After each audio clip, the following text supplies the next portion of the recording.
The sacred artifacts are powerful magic items that were blessed by the gods at the dawn of the Burak Empire. These artifacts could play a central role in the story of your campaign, whether your adventure features just one of them or the party tries to collect all four. My name is Byrne, and these are the sacred artifacts of the Burak Empire.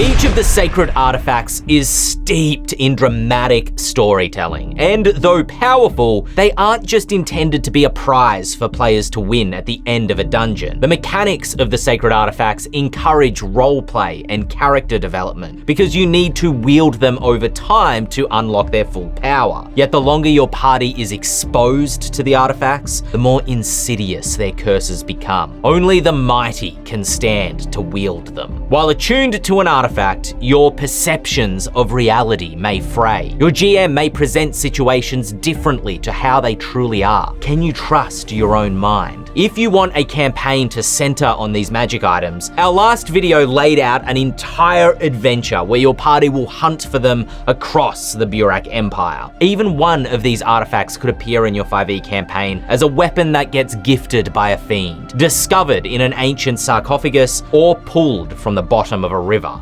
Kings, priests, and commoners alike will kill to possess one of them. Monsters are drawn to them, and those that wield them will be permanently altered. So what exactly is it they do?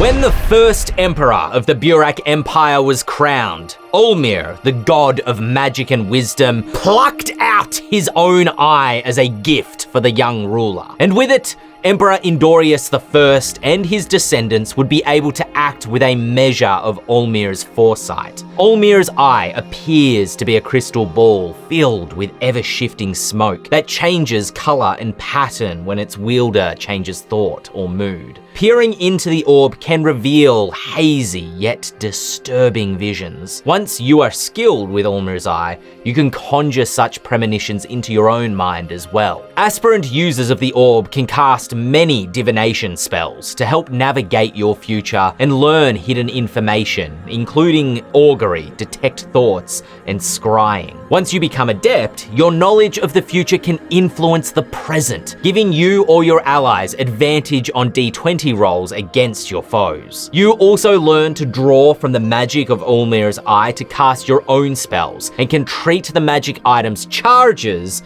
as if they're your own spell slots. And a master with the orb can give the gift of innate foresight to an ally for an hour, giving that ally advantage on all D20 rolls during that time. But the eye's curse inflicts horrific visions on the wielder and plagues your dreams with fearful futures. These premonitions threaten to consume your attention. At first, you'll have disadvantage on perception checks as you'll focus less on the present. You'll also have difficulty sleeping, not always recovering after a long rest because of horrific nightmares. Eventually, the orb makes the wielder see these phantasms in their waking hours as well, which can terrify you so thoroughly that it inflicts psychic damage. Ulmyr's eye would be most powerful in the hands of a cleric, a druid, or even a ranger, whose high wisdom could best protect them from the orb's curses. A wizard and a warlock in particular have ways to recover spell slots on a short rest, in case their night's sleep proves to be too filled with nightmares for them to get the full benefit of a long rest.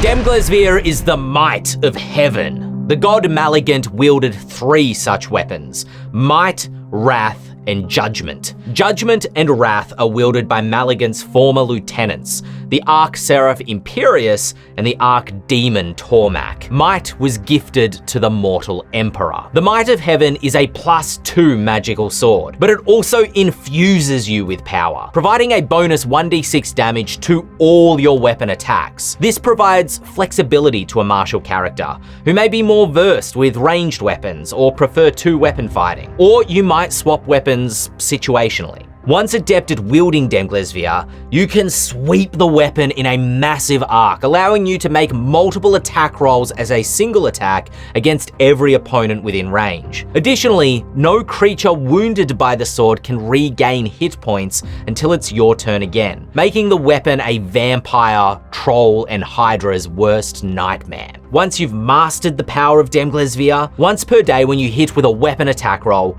you can simply declare the target dead if it has less than 100 hit points already. This power isn't restricted to the sword itself, giving you functionally a sort of martial version of power word kill. You can thread a villain through the eye from 150 feet away if you want. But this sort of power, wielded by a mortal, takes great physical toll on your body. Attuning to the sword gives you disadvantage on Constitution saving throws. Once you're adept with the weapon, its godly might begins to untether your mortal body. Every hit you make with a weapon attack reduces your hit point maximum by 1. A long-term wielder of Dämglesvir almost begins to resemble a revenant, pale, withered, and empty. A master with the sword does not heal easily. After you make a weapon attack, instead of gaining hit points when you heal, you gain temporary hit points instead, and this effect lasts until your next turn. Warriors that may wish to make this sacrifice include fighters, paladins, and barbarians who will be most able to withstand Dämglesvir's power upon their own mortal vessel. However, a ranger, rogue, or monk could also benefit from the power of the weapon without ever needing to draw it from its sheath.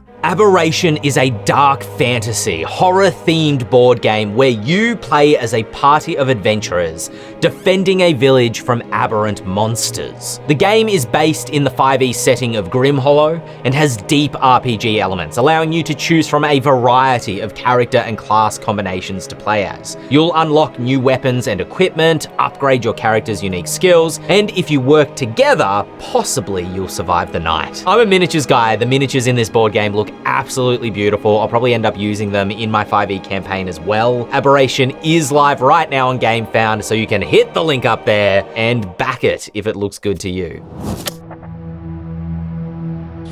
Indorius Crown is named for the emperor who wore it first, and each of Indorius' heirs have felt the same weight of responsibility and authority as their ancestors. The crown was a gift from Gult the Builder, a deity who thought the world would be most peaceful when it was balanced and systemized. Therefore, it needed a leader. Any who wear Indorius' crown are instilled with a sense of their own authority and the means to enforce it, but become less interested in the needs and desires of individuals. While wearing the crown as an aspirant, you have advantage on all charisma checks. Those that weren't swayed by your personality can be bent to your will. The crown allows you to cast suggestion, compulsion, or dominate person almost at will. Those that dare to harm you can be scolded with hellish rebuke. As you become adept with the crown, you can use a bonus action to order a friendly creature to use their reaction to make a weapon attack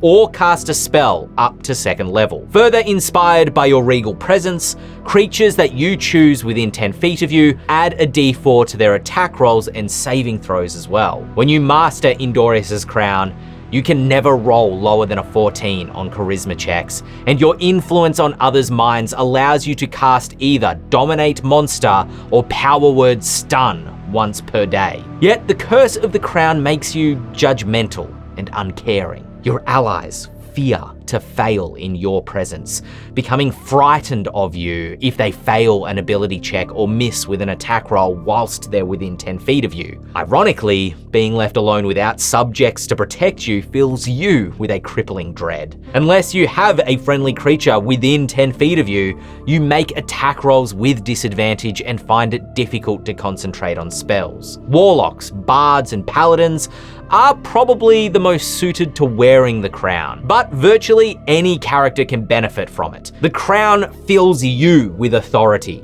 rather than relying on your natural charisma. Characters that might want to avoid it are loners, like rogues and rangers who want to go off on their own.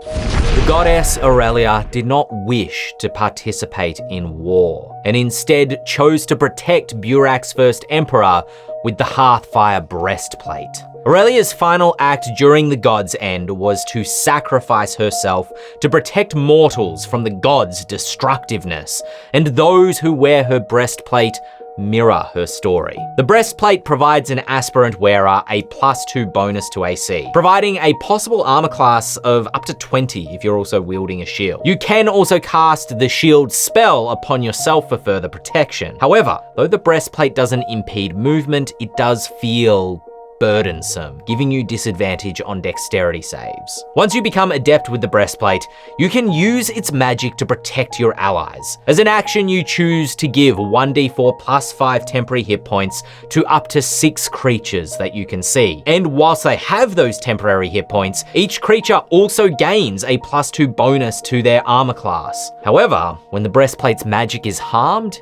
you feel its pain. When a creature takes damage that reduces their temporary hit points given by the breastplate, you take damage equal to the amount of temporary hit points lost. As Aurelia fell from the heavens to protect the mortal realm, you must also sacrifice yourself to protect your companions and those you care for. A master with the Hearthfire Breastplate can temporarily make themselves or an ally invulnerable to damage, coming in clutch in a moment where a dragon's breath weapon could reduce someone to cinders. However, you must wield this power wisely, because the loss will become unbearable for you. When a friendly creature drops to 0 hit points or dies within your presence, you become stricken with grief, just as Aurelia had during the God's End. You take the frightened condition, and if the creature did die, you are also paralyzed by grief. This condition ends if you succeed a wisdom saving throw at the end of one of your turns. Paladins and clerics will get fantastic use from the Hearthfire Breastplate, able to heal themselves when they take damage from other party members losing those temporary hit points. However, fighters, rangers, or hexblade warlocks could also benefit from the high AC and ability to cast shield.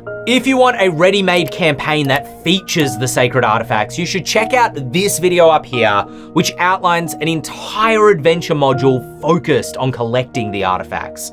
Or if you're looking for more mechanics to help your campaign capture a dark fantasy atmosphere, check out this video all about salvaging monster remains to craft magic items.